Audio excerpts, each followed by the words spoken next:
शासक, प्राध्यापक, इतिहासकार माननीय नितीन वानवडे पाटील यांचं इच्छापूर्ती श्री सोमेश्वर शिव मंदिर चॅरिटेबल ट्रस्टच्या वतीनं आम्ही ते स्वागत करतोय। माझी आपल्या सर्वांना विनंती, आपण सर्वांनी आदरणीय प्राध्यापक यांचं वाजत गाजत टाळ्यांच्या गडगडात स्वागत करायचंय। आदरणीय नितीन वानवडे पाटील इथे उपस्थित झालेले यांचं इच्छापूर्ती जागृत श्री सोमेश्वर शिव मंदिर चॅरिटेबल ट्रस्टच्या वतीनं प्रेरणादायी भक्त इतिहासकार, महाराष्ट्र शासन कृष्णा खोरे महामंडळाचे माजी उपाध्यक्ष, प्राध्यापक माननीय नितीन वानवडे पाटील यांचं जोरदार टाळ्यांच्या गजरात आपण स्वागत करूया। मी सर्व मान्यवर पाहुणे आदरणीय खास करून नितीन वानवडे पाटील यांना विनंती करतो आणि आमचे आदरणीय नगरसेवक प्रकाश भाऊ मोरे आणि आमचे सर्व मान्यवर यांना देखील विनंती करतो, आपण इथे नारळ वाहून आजच्या या कार्यक्रमाची टाळ्यांच्या आवाज काका असतील, मंडलिक काका असतील, आदरणीय देवी काका असतील, आबन काका असतील, आपण या सगळ्यांनी वरती या सगळ्यांनी कृपा करून सगळ्यांचा नाव उल्लेख आपण सर्व आपल्या घरचा कार्यक्रम आहे टाळ्यांच्या गजरात पुन्हा आपण सर्वांचं स्वागत करूया। कृपया नावं घ्यायला लावू नका, ज्यांना ज्यांना शक्य आहे त्यांनी कृपया व्यासपीठाला।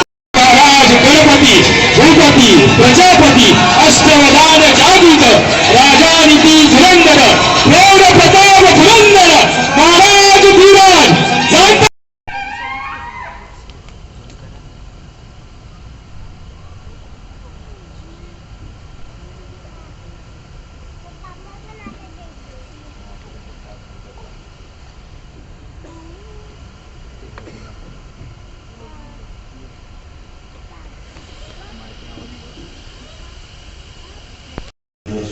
साकार होतोय हे सन्मान्य प्रकाश मोरे, सन्मान्य शिल्पाताई मोरे, चॅरिटेबल ट्रस्टचे सर्व सन्मान्य सदस्य आणि उपस्थित आपण सर,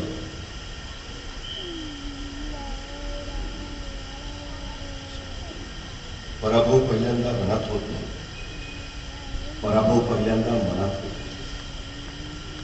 जी माणसं मनाला पराभूत असतात ती माणसं रणात जिंकूच शकत नाही, आणि जी माणसं मनाला जिंकलेली असतात ती रणात पराभूतच होऊ शकत नाही। रण कुठलंही असू दे, ते जिंकायचं तर मन जिंकणं महत्वाचं। एक जाग झालेलं मन दुसऱ्या मनाला जाग करतं, जागी झालेली दोन मन तिसऱ्याला जाग करतात, जागृत झालेली तीन मन सगळं गाव जाग करतात, जाग झालेलं गाव समाज जागा करतं, आणि जागृत समाज मग राष्ट्र घडवतं। सुरुवात एका मनापासून होते, ते मन घडणं ते संस्कारावर अवलंबून असतं। संस्कार विचारातून येतात, विचार चिंतनातून तयार होतात, चिंतन प्रबोधनातून होतं, आणि प्रबोधनाचा हा सोहळा या महाशिवरात्रीच्या निमित्तानं आपण इथं साकारत आहात। याचा अर्थ खऱ्या अर्थानं आपण महाशिवरात्री साजरी करता आहात असा त्याचा होतो। खरं तर भगवान शिवशंकराची उपासना करणाऱ्यांच्या ठाई या दिवसाचं मोल आणि महत्व प्रचंड आहे। खरं तर विश्वाच्या पसाऱ्यामध्ये स्वर्गातला एक दिवस म्हणजे आमचं एक वर्ष असं मानलं जातं। भगवान शिवशंकर एक प्रहर विश्रांती घेतात, त्यांचा तो विश्रांतीचा काळ म्हणजे समाधी अवस्थेतला काळ, याचा अर्थ महाशिवरात्र असंही मानलं जातं। आजच्याच दिवशी भगवान शिव आणि पार्वतींचा विवाह झाला, पण कुटुंबवत्सल लोक शिव पार्वतींच्या लग्नाचा वाढदिवस म्हणून सुद्धा आजचा दिवस साकार करतात। आजच्याच दिवशी भगवान शिवशंकर कैलास पर्वताशी एकरूप झाले, ते स्थिर झाले, म्हणूनही तो एकत्वाचा दिवस म्हणून महाशिवरात्री साजरी करतात। खरं तर समुद्र मंथनाच्या वेळी अमृत मिळालं, पण अमृताबरोबर हलाहल विषयी आलं, ते विष पचवण्याची ताकद फक्त भगवान शिवशंकरामध्ये होती। ते विष ब्रह्मांडाला भस्मसात करू शकत होतं, सृष्टीला संपुष्ट जगण्याची संस्कृती आणि या विश्वाचं सखोल ज्ञान प्राप्त करते। खरं तर योगी माणसांच्या जगामध्ये या दिवसाला प्रचंड मोल आणि महत्व आहे। सृष्टीशी एकरूप होण्याचा, योग साधण्याचा खरं हा अत्यंत महत्वाचा दिवस। आध्यात्मिक क्षेत्रातील लोक आध्यात्मिक क्षेत्रामध्ये शिखर गाठण्याचा महत्वपूर्ण दिवस म्हणून सुद्धा आजच्या दिवसाचं वर्णन करतात. या महाशिवरात्रीचं हे मोल विलक्षण आहे. पाठीचा कणा ताट ठेवून रात्रभर शिवाची आराधना करणं म्हणजे स्वतःच्या जीवनच्या सर्वोच्च उंचीला प्राप्त करणं. असंही त्रास झाला, वेदना होऊ लागल्या, त्याला सांगितलं की त्या विषाचा प्रभाव जर तुमच्या शरीरावर व्हायचा नसेल तर तुम्हाला रात्र जागूनपणे काढता आली पाहिजे, तुम्ही जागृत राहिलं पाहिजे. भगवान शिवशंकर त्या दिवशी रात्रभर जागले आणि त्यांच्या सोबत त्यांना बरं वाटावं म्हणून अनेक देवदेवतांनी गायन आणि नृत्य चालू केलं. तो सगळ्यांनी जागर राहण्याचा दिवस म्हणूनही आम्ही या महाशिवरात्रीला मानतो, खऱ्या अर्थानं साजरी करतो. ही सगळ्यात महत्वाची गोष्ट आहे. खर तर एकदा पार्वती मातेनंच भगवान शिवशंकराला प्रश्न विचारला की आपल्या आशीर्वाद प्राप्त करायचा सगळ्यात सोपा मार्ग कुठला? असं एखादं व्रत आहे का की भक्त आपल्याला प्राप्त करू शकतील? त्यावेळी स्वतः भगवान शिवशंकरांनी एक कथा सांगितली. ते असं म्हणाले की चित्रभान नावाचा एक शिकारी होता.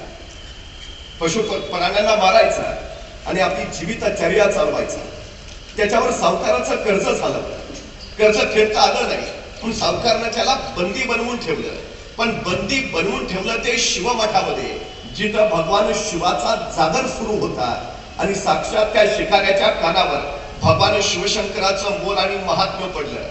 शिवपूजा झाली आणि रात्री त्या सावकारानं याला बोलावलं, त्याला विचारलं तू माझं कर्ज फेडणार आहेस की नाही?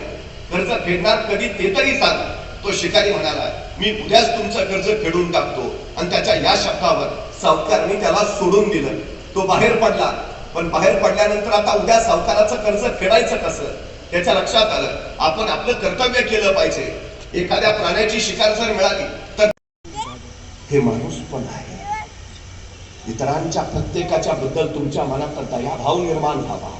आपण सारे एकच ही विशाल भावना तयार व्हावी. ही शिव मानस पूजा आहे. महाशिवरात्रीचा हा विशाल अर्थ आहे. हा विशाल अर्थ आम्हाला उमगला पाहिजे. आजच्या दिवशी भगवान शिव कैलास पर्वताशी एकरूप झाले म्हणजे काय झालं? ते स्थिर झाले. अस्थिर मन कुठलीही गोष्ट यशस्वी करू शकत नाही. आम्ही मुलांना सांगतो अभ्यास कर.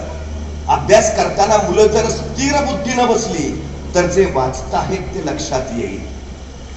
कुठलीही कृती स्थिर बुद्धीनं केली तर ती तुम्हाला व्यवस्थित करता येईल. अस्थिरपणे केलेलं कार्य कधीच यशस्वी होत नाही. त्यामुळे यशस्वी होण्याचा महामंत्र कुठला? स्थिर व्हा, स्थिर बुद्धी व्हा. हा सगळ्यात महत्वाचा आशय आहे. एकदा तुम्ही तसे झाला तर जीवनातलं हलाहल विष पचवायची ताकद तुमच्यात आपोआप येईल. हा त्याच्यातला सगळ्यात मोठा अर्थ आहे. सगळ्यात मोठा. आमच्या भारतीय आध्यात्मिक परंपरेनं आम्हाला सर्वोत्तम देणगी दिली ती ही दिली. एकदा एक अमेरिकन धर्मगुरू भारतामध्ये आले होते. त्यांनी इथल्या अध्यात्माचा अभ्यास केला. इथल्या अनेक साधूंना ते भेटले आणि परत निघताना ते इथल्या साधूंना म्हणाले तुमच्या भारतीय अध्यात्माचं काहीतरी प्रतीक मला भेट म्हणून द्या. आणि आमच्या भारतीय साधूला त्याला अध्यात्माचं प्रतीक म्हणून एक माणसाची कवटी भेट म्हणून दिली. हे आमच्या भारतीय अध्यात्माचं सार आहे. त्या अमेरिकन धर्मगुरूला काय कर? माणसाची कवटी, हे तुमच्या अध्यात्माचं सार. भारतीय साधू म्हणले ही साधी कवटी नाही. या कवटीवर हात ठेवा आणि कुठलाही प्रश्न विचारा, ती कवटी उत्तर देईल. त्या अमेरिकन धर्मगुरूला एक प्रश्न विचारला आणि दुसऱ्या क्षणी कवटीने उत्तर दिलं. अगदी बरोबर, अगदी अचूक. आणखी काय धडाधड प्रश्न विचारले, चमत्कारासारखी ती कवटी उत्तर द्यायला लागली. अमेरिकन धर्मगुरूंना भारतीय साधूंना विचारलं असं यात काय आहे? अशी कुठली शक्ती आहे? मी विचारलेला प्रत्येक प्रश्नाचे अचूक उत्तर ही कवटी देते. भारतीय धर्मगुरू, भारतीय साधू म्हणाले हेच तर आमच्या भारतीय अध्यात्माचं सामर्थ्य आहे. फक्त एक करा, ती कवटी कशी उत्तर देते, हे सामर्थ्य तिच्यात कसं आहे हे पाहायचा प्रयत्न करू नका. एक गोष्ट लक्षात घ्या, कवटी जोपर्यंत पूर्णत्वात आहे तोपर्यंत तुमच्या प्रत्येक प्रश्नाची उत्तरं देईल. पण कवटीत असं आत काय आहे जेणेकरून कवटी उत्तर देतीये हे बघायचा की कवटी फोडायचा कधी प्रयत्न करू नका. तेवढं फक्त सांभाळा. अमेरिकन धर्मगुरूनं ती माणसाची कवटी घेतली, तो अमेरिकेत गेला. अमेरिकेच्या व्हॅटिकन सिटीमध्ये त्यांनी ती कवटी ठेवली. बघता बघता सगळ्या आसपासच्या परिसरामध्ये त्या कवटीची चर्चा सुरू झाली. कवटीला प्रश्न विचारला की ती उत्तर देते, अचूक उत्तर देते, अगदी बरोबर उत्तर देते. माणसाची रांग गोळा झाली. माणसं प्रश्न विचारायला लागली, कवटी उत्तर द्यायला लागली. जशी जशी उत्तर बरोबर यायला लागली की अमेरिकन धर्मगुरूची उत्सुकता मावेल. त्याला कळेल असं काय आहे कवटीत, काहीतरी असलं पाहिजे, त्याशिवाय ही कवटी इतकी बरोबर उत्तर देऊ शकणार नाही. आत काहीतरी असतात. वरून सगळं दिसतंय पण आत आत काहीतरी आहे. जे चमत्कार, जी जादू, जे सामर्थ्य, जी ताकद, जे सामर्थ्य हे आत. उत्तर जशी जशी बरोबर यायला लागली त्याला शेवटी राहिले ना, त्याचा धीर राहीना. अखेर एके दिवशी त्या कवटीत काय आहे हे बघायला त्यांनी कवटी फोडली. कवटी फोडून बघितली, आत काही नव्हतं. आत नुसती पोकळी. त्याने ती कवटी जोडायचा प्रयत्न केला. फेविकॉल लावली, फेविक्विक लावलं, एकरूप ताणायचा प्रयत्न केला. परत त्या कवटीवर हात ठेवला, प्रश्न विचारला, संपलं. तिचं सामर्थ्य संपलं. आता कवटी उत्तर देईना. कवटी जोपर्यंत पूर्णत्वात होती तोपर्यंत उत्तर देत होती. कवटी फुटली, पूर्णत्व संपलं, सामर्थ्य संपलं. आमच्या सृष्टीचं तेच आहे जे भगवान शिवशंकरांनी सांगितलंय. तुमचं पूर्णत्व हेच तुमचं सामर्थ्य आहे. जोपर्यंत तुम्ही पूर्णत्वात राहाल तोपर्यंत विकासाकडे जाल, आणि जितके तुम्ही तुकडे तुकडे करत राहाल तितके तुम्ही विनाशाकडे जाल. हा सगळ्यात मोठा सिद्धांत जो या सृष्टीचा आहे तो आजच्या या दिवशी आम्हाला हे मंगल तत्वज्ञान देतं. नाहीतर आम्ही काय केलं? ही आकाशगंगा ती आकाशगंगा आहे. आकाशगंगेचे तुकडे केले. तो चंद्र, ती पृथ्वी, तो सूर्य, आम्ही त्यांचेही तुकडे केले. ही आमची पृथ्वी, आम्ही पृथ्वीचेही तुकडे केले. तो अमेरिका खंड, तो आशिया खंड, तो युरोप खंड, आशिया खंडाचेही तुकडे केले. तो भारत, तो जपान, तो चीन, तो रशिया. आम्ही परत भारताचेही तुकडे केले. तो महाराष्ट्र, तो कर्नाटक, तो गुजरात, तो हरियाणा, तो मध्य प्रदेश. आम्ही महाराष्ट्राचे परत तुकडे केले. तो सातारा, तो पुणे, तो नाशिक, सगळे जिल्हे आम्ही जिल्ह्याचे परत तुकडे केले. तुझा तालुका, माझा तालुका, याचा तालुका, त्याचा तालुका, तालुक्याचे परत तुकडे केले.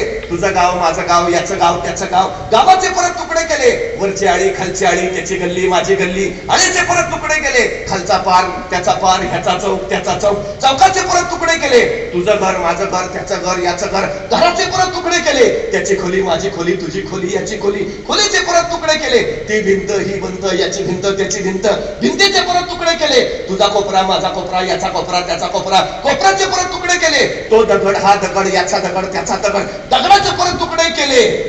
तो कण, हा कण, हा कण, त्याचा कण, कणाचे परत तुकडे केले. तो रेणू, हा रेणू, हा रेणू, तो रेणू, रेणूचे परत तुकडे केले. हा अणू, तो अणू, आणि जिथं अणूचा शोध लागला तिथं अणू बॉम्ब तयार झाला. जेवढे तुकड्यात जाल विनाशाकडे जाल, जेवढे पूर्णत्वाकडे याल तितके भगवान शिवशंकराच्या जवळ पोहोचाल. सृष्टीचा सगळ्यात मोठा नियम आहे तो हा. हे तत्वज्ञान आहे. तुकड्यात का जगायचं? पूर्णत्वाकडे जाण्याची उपासना. याचा अर्थ महाशिवरात्रीची ही भगवान शिवशंकराची आराधना. आम्हाला हे पूर्णत्व निर्माण करता आलं पाहिजे. जगद्गुरु तुकोबराय त्यासाठी म्हणतात, विष्णुमय जग वैष्णवांचा धर्म, भेदा भेद अमंगळ आम्हा ठाई. हे जगत सगळं विष्णुमय आहे. अखंड व्यापक विशाल पूर्णत्वाचा विचार त्यांनी केलाय. आमचे माऊली ज्ञानेश्वर म्हणतात, हे विश्वाची माझे घर. ते खाली येत नाही तुकड्यात, ते विश्वालाच आपलं घर मानतात. छत्रपती शिवाजी महाराजांना स्वराज्याची प्रेरणा देणारे महाराज शहाजीराजे यांनी 12 वर्षाच्या आपल्या पुत्राला ज्यावेळी मासाहेब जिजाऊंबरोबर पुण्यात स्वराज्य निर्माण करण्यासाठी पाठवलं, त्यावेळी या पित्यानं आपल्या पुत्राला काय दिलं? स्वप्न दिलं, महत्वाकांक्षा दिली, ध्येय दिलं. काय? शहाजीराजांनी त्यावेळी स्वतः लिहिलेली मुद्रा आपल्या 12 वर्षाच्या शुभाराजांना दिली. काय लिहिलं होतं या शाहजनो शिवसंशा मुद्रा भद्राय राजते. आपल्या पुत्राबद्दल विश्वास किती आहे, पण या मुद्रेतली भावना किती विशाल आणि व्यापक आहे. काय म्हणताय? शुभाराजे तुमचं राज्य प्रतिपदेच्या चंद्राच्या कलेप्रमाणे वाढत जाईल आणि एक दिवस ते विश्वाला वंदनीय होईल. शहाजीराजे असं म्हणतायत का ते महाराष्ट्राला वंदनीय होईल, ते भारताला वंदनीय होईल, ते आशिया खंडाला वंदनीय होईल, विश्वाला वंदनीय होईल. मोठी माणसं मोठी का? कारण ती मोठा विचार करतात, व्यापक विचार करतात. माऊली ज्ञानेश्वरांना माऊली का म्हणतो? इथं उगवलेला प्रत्येक जण आईच्या मायेनं त्यांनी सांभाळला, आईच्या मायेनं त्याची काळजी घेतली. बुडती हे जगत न देखावे डोळा म्हणून एक कळवळा येत असे. आमचे जगद्गुरु तुकोबराय सांगतात त्यांना मी जगद्गुरु म्हणतो. का? वैयक्तिक विचार नाही. कशासाठी हे सगळं केलं? बुडती हे जन न देखावे डोळा म्हणून एक कळवळा येत असे. जन बुडतात बघून जर मला काहीच वाटत नसेल तर माझ्या जगण्यालाच काही अर्थ नाही. अहो तो शिकारी जर हरिण बघून पाघळत असेल, त्याचा हिंसक भाव जर त्याच्यात करुणा दाटत असेल तर तो मनुष्य संवेदनशीलता हे तुम्ही जिवंत असल्याचं सगळ्यात मोठं लक्षण आहे. जर तुम्हाला कुणाच्याच दुःखाबद्दल कणव वाटत नसेल तुम्ही मेलात, तुम्ही जिवंत नाही आहात एवढं लक्षात ठेवा. ही संवेदनशीलता हवी. शहाजीराजांनी शुभाराजांना ते दिला. आणि आमच्या पिढ्यांना काय देतो? काय स्वप्न आहे आमची? काय भावासं वाटतं? मी वारंवार सांगतो माऊली ज्ञानेश्वर कुणाच्याही घरात जन्म घेत नाहीत, त्याला विठ्ठलपंत बनावं लागतं. शिवाजी महाराज कोणाच्याही घरी जन्माला येत नाहीत, त्याला शहाजीराजे असावं लागतं. तुकोबा कुणाच्याही अंगणात खेळत नाहीत, त्याला बोल्लोबा म्हणावं लागतं. आपला बाप कोण असेल आपल्या हातात नसतं, पण आपण कुणाचं बाप व्हावं हे आपल्याच हातात असतं. सगळ्यात महत्वाची गोष्ट आहे, हल्ली चुका काढणारे खूप आहेत, कौतुक करणारी माणसं मिळत नाहीत. ही आमची अडचण आहे. शहाजीराजे किती विश्वासानं सांगतायत ते असं नाही विचारत जमेल का तुला, होईल का तुझ्याकडून, करतोस का प्रयत्न.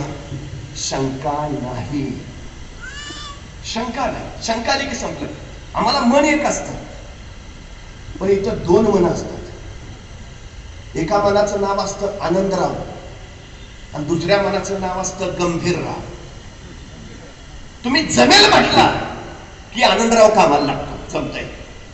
आणि तुम्ही जमेल का विचारलं की गंभीरराव गंभीरपणे विचार करत बसतो, जमेल का. गाडीने घेऊन जाते लोक. तुम्ही विचार कसे करता याच्यावर अवलंबून आहे तुम्ही काय होणार. तुम्ही विचार कसे करता याच्यावर ठरतं तुम्ही काय बनणार. तुम्ही विचार कसे करता याच्यावर कळतं तुमच्या हातून काय होणार. तुम्हाला इतर कुणीच घडवत नाही.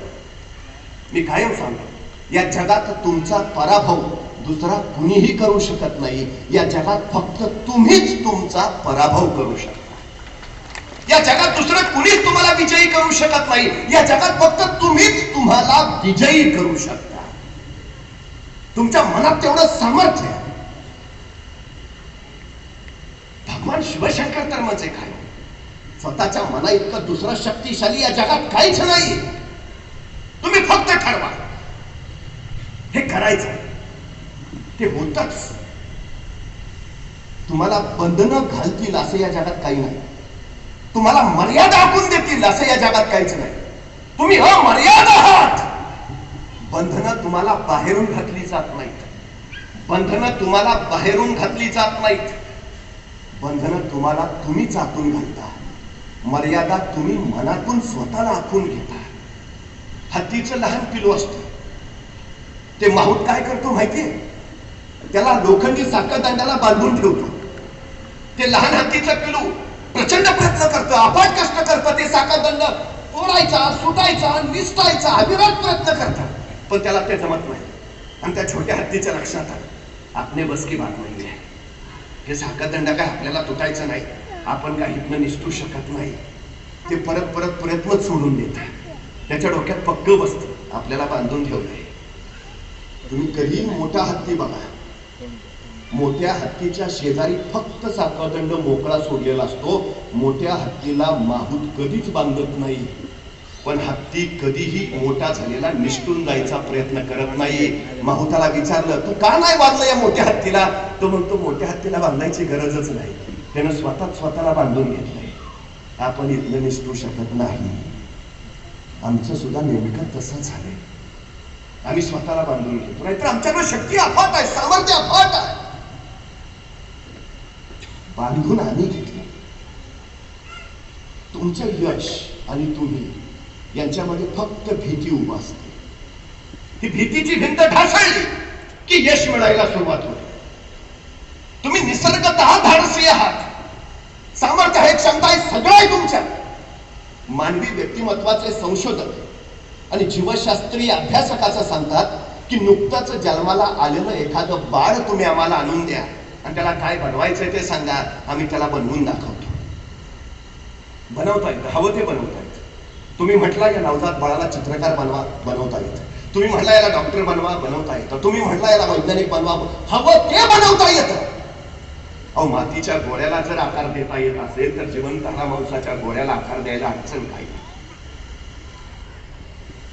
फक्त माती ओली असतानाच आकार देता येतो आणि मनसंस्कारक्षम असतानाच मुलं घडवता येतात. हे ओले पण जपायला हवं आणि त्यावेळी आपण आकार द्यायला हवा, हे महत्वाचं. ही सगळ्यात महत्वाची गोष्ट आहे. 16 वर्षाचे ज्ञानेश्वर ज्ञानेश्वरी लिहितात, 23 वर्षाचे तुकोबा गाथा लिहितात.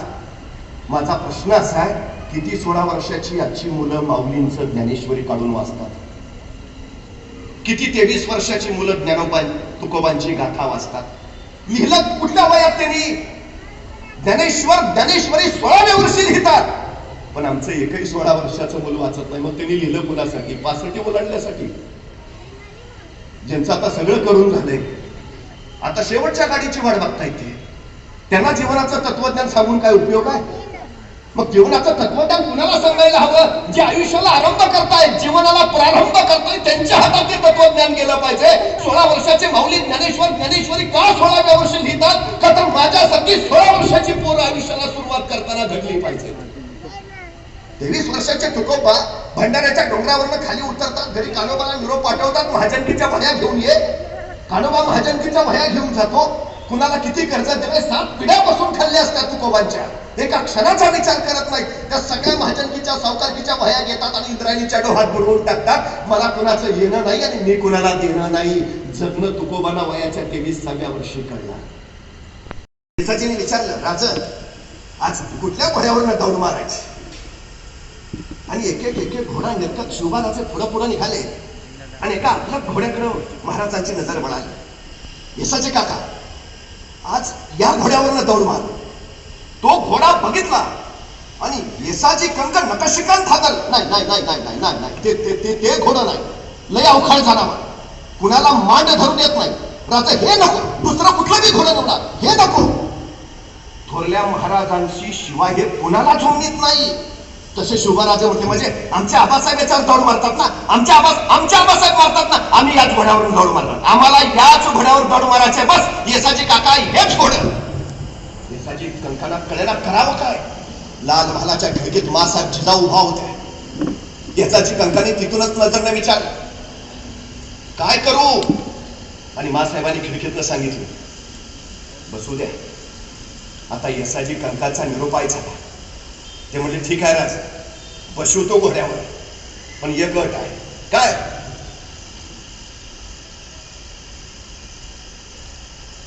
घोड्याची दोर मी हातात धरणार, तुम्ही फकस्त बसायच. राजा म्हणले ठीक आहे, चला सोडा. घोडा सोडला.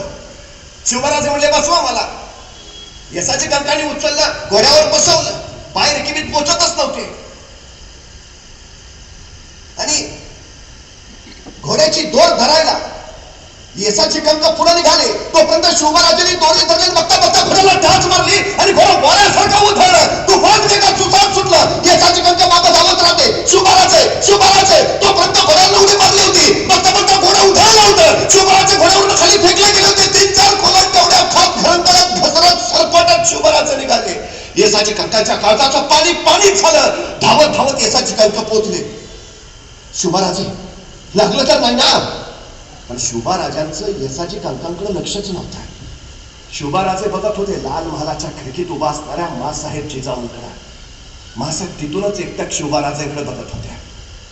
शुभाराजांना वाटलं आपण एवढे घोड्यावर न पडलो, आपल्याला एवढं लागलंय. मासाहेब धावत येतील, कुशीत घेतील, डोक्यावर हात फिरवतील, विचारतील शुभाराजे लागलं तर नाही ना. पण मासाहेब खिडकीतच पडले. इतकं लागलं पण शुभाराजे रडले नव्हते. पण ज्या क्षणी त्यांना कळालं मासाहेब आपल्याकडे येत नाहीत, तेव्हा मात्र मग शुभाराजाने आवाज वाढवला आणि ढसा रडायला सुरुवात केली. पण मासाहेब तिथंच उभा. शेवटी शुभाराजाने अंग झाडलं आणि तरा चालत लाल महालाच्या दिशेने निघाले. पायऱ्या चढून आत आले. खिडकीतल्या मासाहेबांनी बघितलं शुभाराजे तसेच रागात पुढे निघालेले. मासाहेबांनी हाक मारले, राजे थांबा. शुभाराजाचे एक नाही दोन नाही, शुभाराजे राजे थांबा.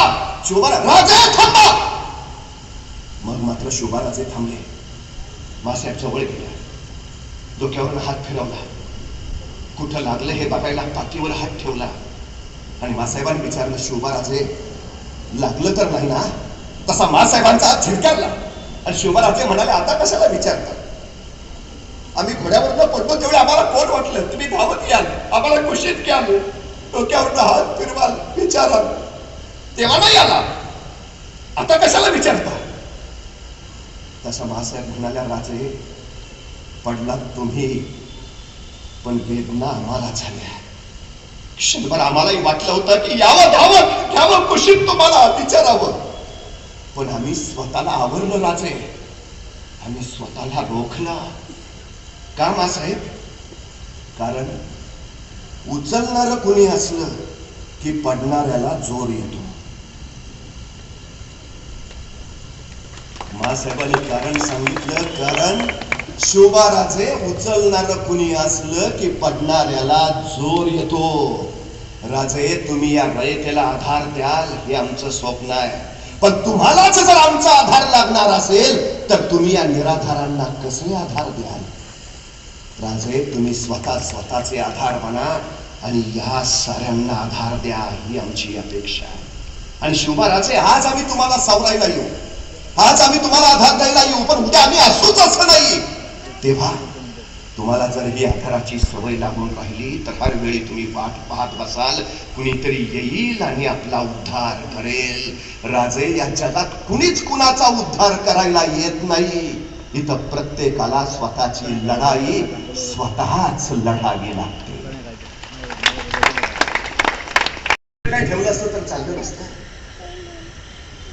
शाहरुख ठेवा म्हटलं असतं आम्ही, शाहरुख महाराज की जय. तुम्हाला माहिती आहे, आमचं मूल जन्माला आल्यानंतर आम्ही त्याचं बारसं करतो. हा त्यानं पुढं काय व्हायचं आहे, त्याचं ध्येय काय, त्याला स्वप्न काय द्यायची, त्याला काय महत्वाकांक्षा ठेवायची, हा केला जाणारा हा पहिला संस्कार आहे. आम्ही सगळे बोलावतो, आत्या माम्या काक्या सगळे, आणि सगळ्यांच्या साक्षीनं सांगतो, कुणी गोविंद घ्या, कुणी कृष्ण घ्या, कुणी कान्हा घ्या, कुणी मुरारी घ्या. आम्ही त्याला सांगतो, बाळा तुला कृष्ण व्हायचा आहे, बाळा तुला राम व्हायचा आहे, बाळा तुला कान्हा व्हायचा आहे. हा संस्कार आहे. काय व्हायचंय तुला? आत्या किर्ण करून मोठ्यानं सांगते, कळलं का? कृष्ण होणार आहे, कळलं का? धपाटे मारते, ऐकलं का? केवढा संस्कार आहे. आम्ही काय घेऊ? मला कधी कधी प्रश्न पडतो. म्हणजे आता तुम्ही एवढे लोक सगळे बसले, मला सांगा, तुमच्यातल्या गेल्या 10 वर्षात जन्माला आलेल्या किती मुलांची नावं तुम्ही शिवाजी, संभाजी, ज्ञानोबा, तुकोबा ठेवली तेवढं मला सांगा. ठेवलं असलं तर आत्ता मोरे साहेबांना सांगून सत्कार घेतो. मला खात्री आहे नाही, आम्हाला वाटत नाही हो आमच्या घरी शिवराई आलीत. आम्हाला वाटत नाही आमच्या अंगणात तुकोबास आलीत. आमच्या मुलांची नावं बघा, मग आम्हाला कळेल. पोरांची नावं ऐकल्यावर कधी कधी वाटतं हा भारतातलाच आहे का बाहेरचा आहे. हे काय सगळं, ही परंपरा काय? हजारो वर्षाची का महाशिवरात्री साजरी करतो आम्ही? केवढा अद्भुत तत्वज्ञान आहे. ज्या काळात आमच्या भारतामध्ये मंदिरं बांधली जात होते त्यावेळी अमेरिकेमध्ये धरणं बांधली जात होती. असं अनेक सांगतात. केवढे देश प्रगती करत गेले. आता जाऊन बघा, तिकडं मंदिरं बांधतात, आमच्याकडे धरणांची कामं चालली. जीवनात काय महत्वाचं आहे ते आम्हाला आधी कळालं. ते आता सगळी प्रगती करून त्यांना समजलंय की सगळं हाताशी असून सुद्धा मन शांत राहत नाही, समाधान नाही. त्याला काय करावं लागतं? स्वतःशी संवाद करावा लागतो, स्वतःला विश्वाशी एकरूप करावं लागतं. मोबाईल चार्ज नाही केला तर नाही चालत हो. आमच्या भारतीय संस्कृतीनं आम्हाला ध्यान परंपरा दिली. चार्जिंग आहे आमचं ते. स्वतःला सृष्टीशी एकरूप करणं. लक्षात घ्यायला हवा नाही. एवढं सगळं संपन्न परंपरा आहे आमच्याकडे. तेव्हा इतिहास घडवणारी माणसं तयार होतात. शहाजी राजाने ते केलं.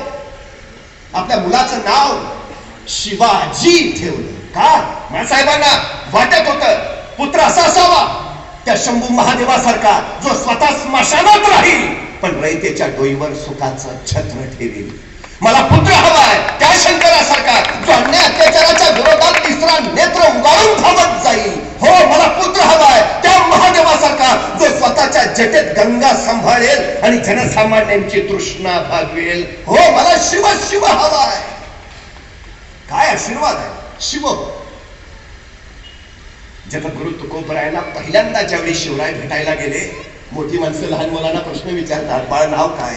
तुकोबांनी तसंच विचारलं आणि शिवरायांनी सांगितलं शिवाजी. काय उद्गारले हो जगद्गुरु? जगद्गुरु म्हणाले शिव तुझे नाम ठेविले पवित्र छत्रपती सूत्र विश्वाचे. विश्वाच्या छत्रपती पदाचं सूत्र आहे तुझं नाव.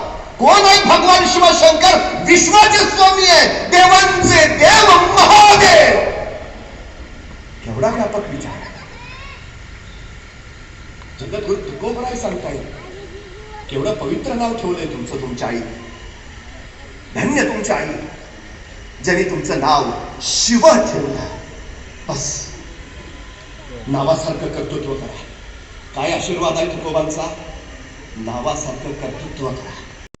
शहाजी राजांनी या 12 वर्षाच्या पुत्राला पुण्याला जाताना शहाजी राजांनी शिवबाराजांना एक भगवा ध्वज दिला आणि शहाजी राजे म्हणाले हा भगवा तुमच्या स्वराज्याचा दौलत ध्वज असू द्या.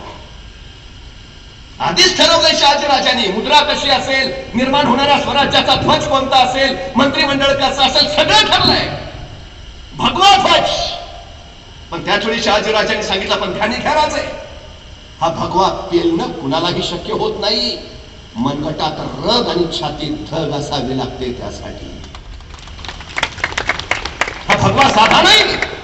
हा भगवा भगवान श्रीकृष्णांचा. हा भगवा प्रभू श्री रामचंद्रांचा. हा भगवा रामकृष्ण हरी म्हणत वारीला जाणाऱ्या वारकऱ्यांचा. हा भगवा हर हर महादेव म्हणत रामनाम कोसळणाऱ्या धारकऱ्यांचा.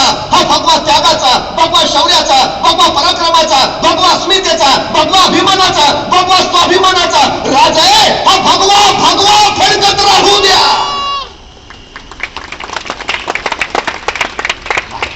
तुम्हाला माहिती आहे का भगव्या ध्वजावर किती विश्वास आहे लोकांचा? पंढरीच्या वारीला हजारो वारकरी जातात. दिंडी निघाली आणि अचानक एक 70-75ची म्हातारी त्या दिंडीतल्या एका माणसाला म्हणाली बाबा इकडे ये.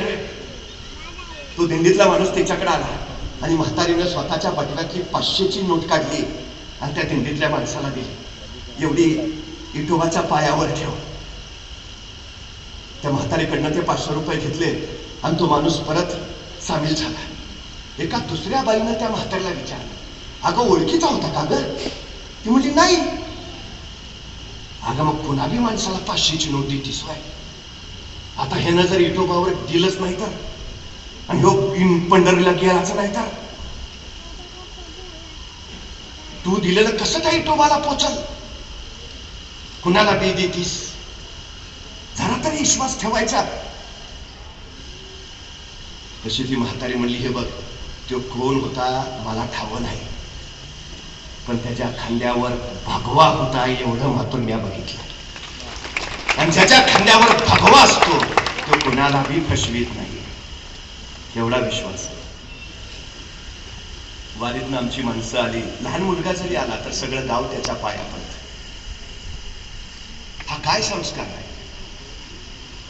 हा त्याच्या वयाला नमस्कार नाही, त्या व्यक्तीला नमस्कार नाही, त्याच्या आत जो ईश्वर आहे त्याला तो नमस्कार आहे.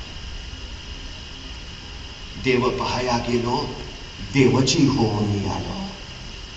वारीला जाणारा त्या विठोबारायाला भेटायला जातो आणि येताना त्या विठोबाचा अंश होऊन येतो म्हणून माणसं तो 12 वर्षाचा, 10 वर्षाचा, 8 वर्षाचा का असेना त्याचे पाय धरतात.